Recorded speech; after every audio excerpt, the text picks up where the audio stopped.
Bienvenue sur Fertilité éclairée, le podcast.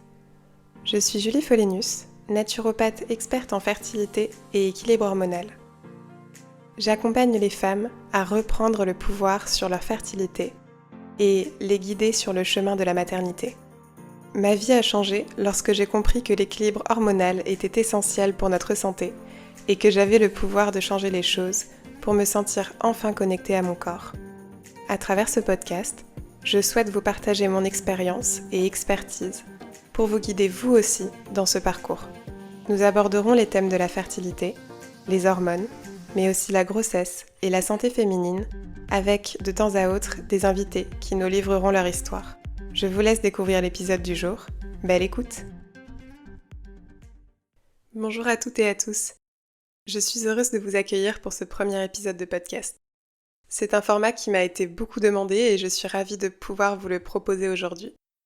Ce podcast est inspiré de vous, de vos histoires ainsi que de vos problématiques pour que je puisse vous apporter des réponses.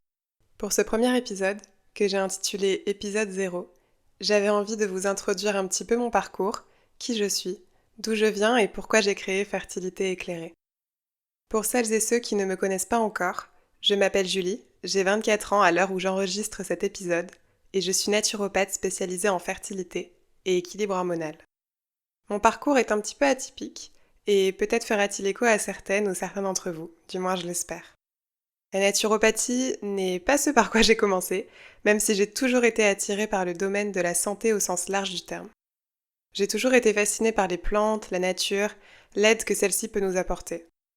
Plus petite, je voulais devenir médecin, et je me revois encore avec la blouse blanche du laboratoire sur le dos, à me dire qu'un jour, j'aiderai les gens à se sentir mieux. Je pense que la petite Julie à 12 ans serait bien étonnée de la vie qu'elle mène actuellement. J'ai eu la chance de beaucoup voyager, de vivre à l'étranger durant mes études. En 2016, j'ai eu l'opportunité de partir en échange à Taïwan, qui est aujourd'hui mon premier pays de cœur. J'y ai découvert une autre façon de soigner, alors que j'étais tombée malade, rien de grave, un tout petit rhume. Mais la première intention de ma famille d'accueil à l'époque, ça a été de m'emmener voir un médecin qui pratiquait la médecine chinoise. Alors les remèdes n'étaient absolument pas agréables, je vous le cache pas, mais ils ont été super efficaces. Ces plantes combinées au repos à une alimentation bienfaisante m'ont mis sur pied en moins de 2 jours. Et j'étais vraiment étonnée. Du coup de là, j'ai commencé à me renseigner sur ces médecines naturelles. La médecine chinoise, ayurvédique, donc la médecine ayurvédique pour ceux et celles qui ne savent pas, c'est la médecine traditionnelle indienne. Et bien sûr, la naturopathie. Alors la naturopathie, quand je l'ai découverte, ça a été vraiment un réel coup de cœur. Et lorsque je suis rentrée, je savais que je voulais devenir naturopathe. Pour moi, c'était une évidence. Je voulais aider les autres à prendre soin d'eux, à prévenir les maux en amont. En bref, à devenir éducatrice de santé. Car petite parenthèse, c'est ça la naturopathie à la base, c'est éduquer les autres à prendre soin d'eux pour retrouver ou rester en bonne santé.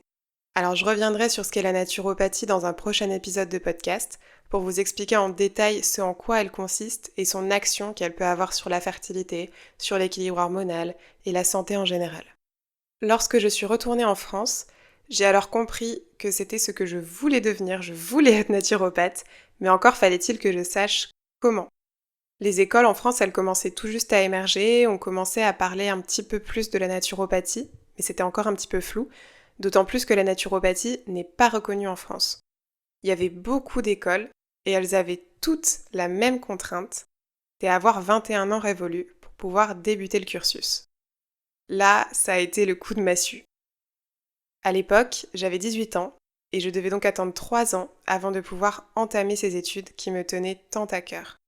Et surtout, je devais trouver autre chose à faire pendant ces 3 ans. J'étais douée en langue, j'aimais voyager, être au contact des gens et les aider. Du coup, j'ai un petit peu cherché ce qui pouvait coller avec tout ce que j'aimais, et je suis tombée sur l'hôtellerie. Alors je vous l'accorde, c'est un monde qui n'a absolument rien à voir avec la naturopathie, la santé globale, etc. Mais ces 3 ans ont tout de même été bénéfiques. J'ai pu mûrir mon projet, voir si cette envie de devenir naturopathe, elle était réelle, ou bien s'il s'agissait juste d'un coup de cœur d'une profession que j'idéalisais. Parce qu'avec le recul, je vois qu'aucune profession n'est parfaite, que ce soit le salariat, l'entrepreneuriat, car oui, je suis naturopathe, mais je suis entrepreneur aussi. Ça pourrait être un autre sujet de podcast si ça vous intéresse. Mais du coup, je suis retournée en Asie quand j'étais en 2e année d'études d'hôtellerie. Mais cette fois-ci, je suis allée au Vietnam. Là-bas, j'y ai découvert la même énergie qu'à Taïwan par rapport à l'hygiène de vie. Il y avait une alimentation saine, le repos était important, l'activité physique aussi, et surtout le contact avec une communauté, bien s'entourer. J'ai continué à me renseigner toujours sur ces médecines naturelles, à apprendre avec des livres et voir un petit peu les fondements de la naturopathie, tout ce que je pouvais en tirer avec l'enseignement que je m'apportais par les livres, par mes recherches, etc. Et puis il y a eu le Covid qui est arrivé, et j'ai dû écourter ce voyage pour rentrer en France.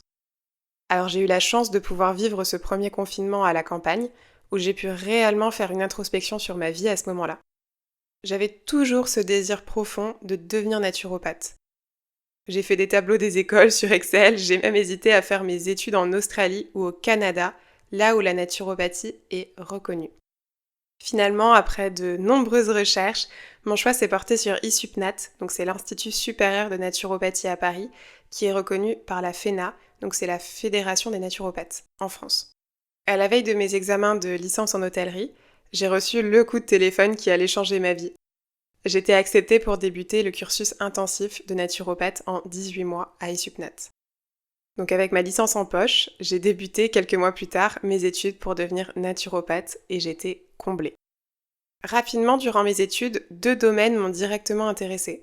Les TCA, donc c'est les troubles du comportement alimentaire, et la fertilité et la santé féminine.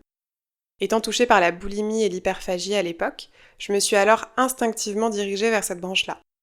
Mais plus j'avançais, moins cela sonnait juste. Je n'avais pas envie d'être plongée tous les jours dans les TCA et je n'étais à l'époque pas encore totalement à l'aise avec mon histoire. Et puis, j'avais cet appel qui devenait de plus en plus fort dans le creux de mon ventre. Ce cri du cœur qui me disait que ma mission était d'accompagner les femmes. Alors, pendant le coaching que je suivais avec Manon Théveny, coucou Manon si tu passes par là, j'ai suivi ce que mon intuition me disait de faire. En janvier 2023, j'ai débuté mon activité et en février, j'ai commencé à parler fertilité sur mon compte Instagram.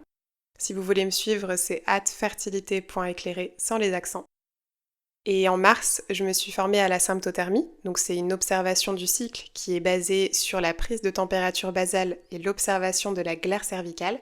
J'y reviendrai sur un autre épisode de podcast si ça vous intéresse. Et aux bases de la fertilité.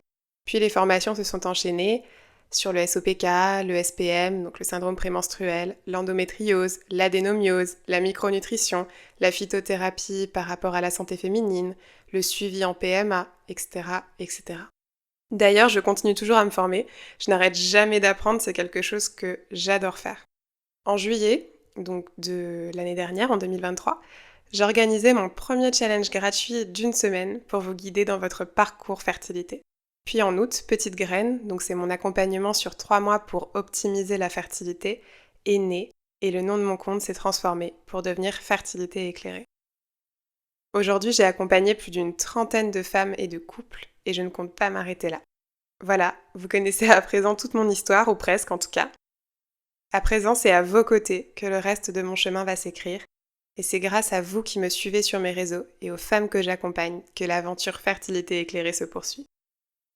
Je vous dis à bientôt pour le prochain épisode de podcast. Prenez soin de vous. Merci d'avoir écouté ce podcast.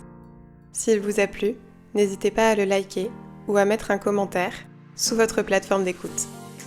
Vous pouvez également m'aider à faire connaître le podcast en me taguant sur Instagram @fertilité.éclairé sans les accents. À bientôt pour un prochain épisode du podcast Fertilité éclairée.